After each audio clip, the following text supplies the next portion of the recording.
My name is Gavin Evans, and this is my review of It Ends With Us.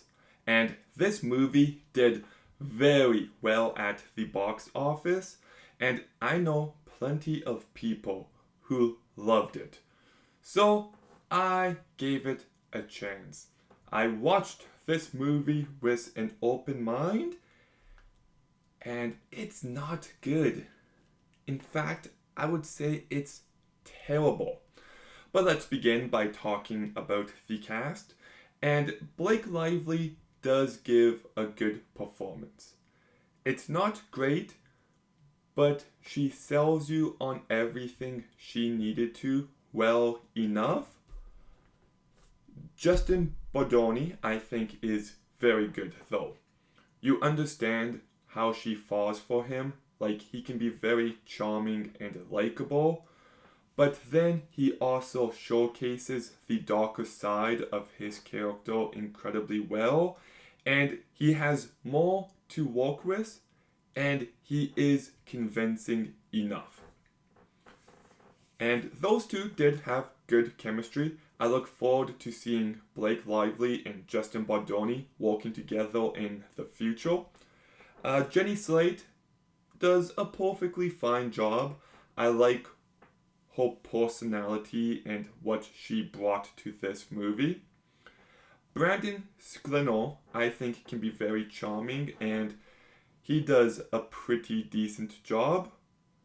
Hassan Minaj doesn't really have anything to do, very forgettable performance, and Amy Morton does a perfectly fine job. So the cast is not the issue. I like what this movie is trying to do. It's trying to tell a story about the cycle of abuse and the importance of leaving abusive relationships, and I can appreciate that. I like how this movie starts off as a romance and it transitions into an abuse drama. The movie does have good intentions, but I got a few big problems. The first one is that this movie is too long. It's over 2 hours, no justification for that length. They could have cut out 20 minutes easily. Could have been a much more tighter, more effective movie. And my second big issue, and I gotta make sure I communicate myself clearly here, but for a movie about abuse, I don't actually think the abuse was present enough. Like, I knew what this movie was about when I started it, and I was kind of surprised at how long it took to get to that point. And I understand they want to be subtle, but I don't think the movie was subtle. It's just absent until it's obvious.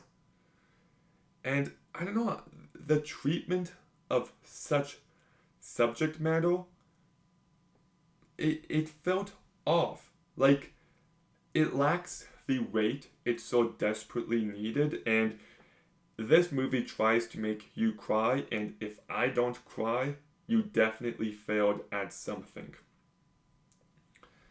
Like, there could have been more red flags, more obvious signs in the first half, and I don't think they lean into that nearly enough. Like, we get introduced to this guy and he kicks a chair and we see he has a bit of a temper, but then there's not really much else for a while.